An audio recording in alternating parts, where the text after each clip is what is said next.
Bismillahirrahmanirrahim. Assalamualaikum warahmatullahi wabarakatuh. Di sini kami akan menjelaskan mengenai tentang sistem komputer. Sebelum kepada penjelasan sistem komputer, alangkah lebih baiknya kami sebagai presentasi memperkenalkan diri terlebih dahulu. Nama kami adalah Imam Tontowi, Prodi Ilmu Komputer dengan dosen pengampu Bapak Hamdani, Magister Komputer dengan mata kuliah HCI.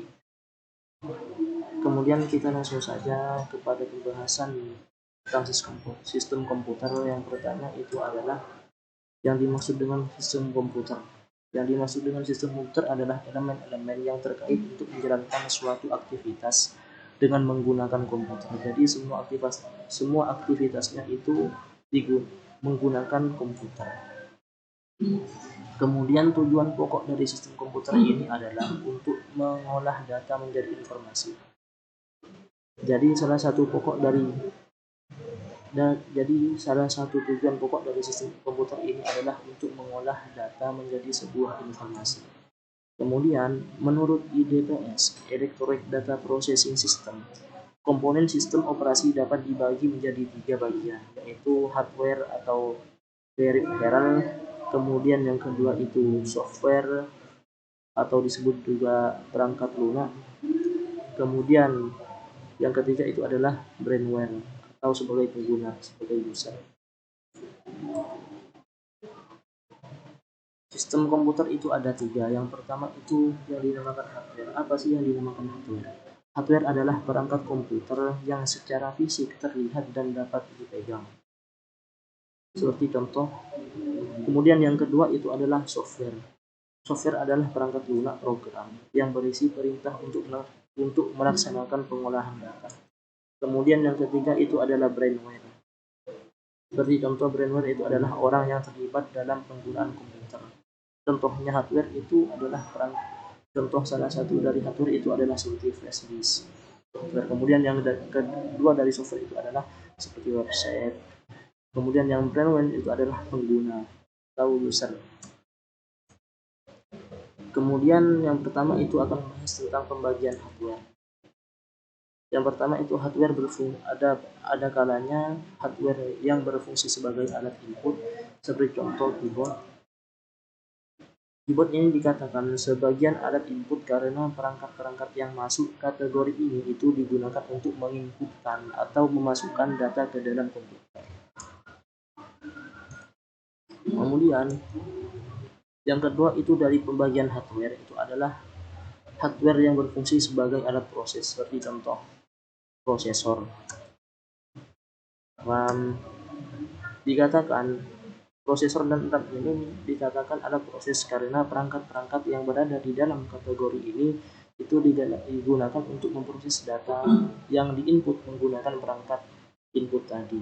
Perangkat input tadi itu adalah keyboard. Kemudian yang ketiga dari pembagian hardware itu adalah hardware yang berfungsi sebagai alat output, seperti contoh printer.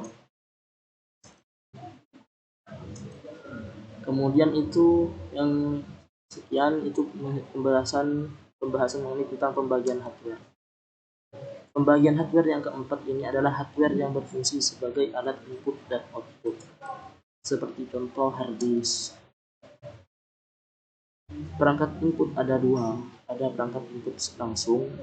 Perangkat input langsung ini adalah perangkat yang digunakan untuk memasukkan data secara langsung ke sistem komputer tanpa perlu diterjemahkan oleh operator, sehingga risiko kesalahannya yang terjadi akan sangat kecil dan waktu memasukkannya pun relatif lebih cepat. Kemudian yang kedua dari perangkat input ada 2 itu, yang kedua itu adalah perangkat input tidak langsung. Ada perangkat input langsung, ada perangkat input tidak langsung. Yang dimaksud dengan perangkat input tidak langsung adalah perangkat yang memasukkan datanya dari luar komputer secara tidak langsung. Artinya, data tersebut perlu dibaca atau diketik terlebih dahulu secara manual sehingga membuat risiko kesalahannya pun cukup tinggi.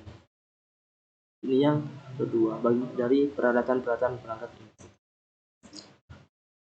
Kemudian di bawah ini beberapa contoh perangkat input. Seperti contoh yang pertama itu adalah keyboard. Kemudian keyboard ini terdiri dari tombol-tombol yang difungsikan untuk memasukkan perintah-perintah ke dalam sistem komputer. Kemudian yang kedua itu adalah mouse. Mouse ini gunanya adalah bentuknya mouse ini itu mirip seperti tikus dan fungsinya itu adalah untuk memasukkan perintah pada komputer. Yang ketiga itu adalah peralatan atau perangkat output. Perangkat output di sini yang dimaksud dengan perangkat output adalah alat yang bertugas untuk menampilkan hasil pengolahan dan pemrosesan data dari komputer dalam berbagai informasi kepada pengguna. Perbedaan di antara perangkat input dan output, kalau perangkat input itu mengirimkan informasi ke sistem komputer untuk diproses, sedangkan perangkat output menghasilkan atau menampilkan hasil dari proses tersebut. Kemudian di bawah ini beberapa contoh perangkat output. Yang pertama itu adalah proyektor. Guna dari proyektor ini berfungsi sebagai alat untuk menampilkan keluaran dengan ukuran yang lebih besar dan lebar. Kemudian yang kedua itu printer. Dikatakan printer berfungsi itu sebagai alat untuk mencetak keluaran dari proses yang dilaksanakan oleh komputer, berupa tulisan maupun gambar secara langsung dengan menggunakan media kertas. Yang keempat itu adalah RAM. Yang dimaksud RAM di sini atau memori adalah istilah umum yang mengacu ke perangkat fisik komputer. Apa saja mampu menyimpan data baik secara permanen maupun secara sementara. Memori termasuk komponen vital karena performa dari sebuah unit komputer salah satunya ditentukan oleh komponen ini. Semakin besar penyimpanan dan kecepatan dari memori, semakin bagus performa dari sebuah unit komputer ini. Jadi komputer yang RAM-nya besar itu sangat membantu kepada aktivitas atau cara berjalannya komputer tersebut. Kemudian itu di antara jenis-jenis RAM. Yang pertama itu adalah RAM DRAM, Dynamic Random Access Memory. Jenis RAM ini merupakan memori semi konduktor yang memerlukan kapasitas sebagai tumpuan untuk menyegarkan data yang ada di dalamnya. RAM ini memiliki kecepatan yang lebih tinggi dibandingkan EDRAM, namun lebih rendah dibandingkan SRAM. Kemudian yang kedua itu adalah SDRAM, Synchronous Dynamic Random Access Memory. SDRAM ini menjadi RAM yang memiliki kecepatan yang cukup tinggi dibandingkan jenis-jenis RAM lainnya, yakni kecepatan sampai 100 sampai 133 MHz. RAM ini juga banyak digunakan pada tahun 1996 hingga tahun 2003-an. Dan juga RAM ini memerlukan RAM yang memiliki 608 pin saluran transfer. Kemudian itu yang kelima, kecepatan. Pembahasan dari sistem komputer yang kelima ini adalah kecepatan prosesor.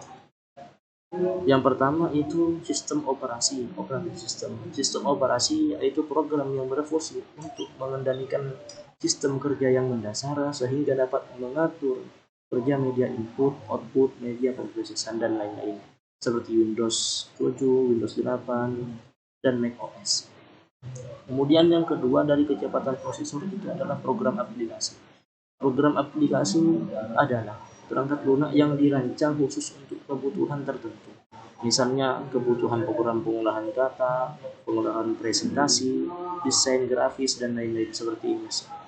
Microsoft Word, Excel, Adobe Photoshop, dan lain-lain.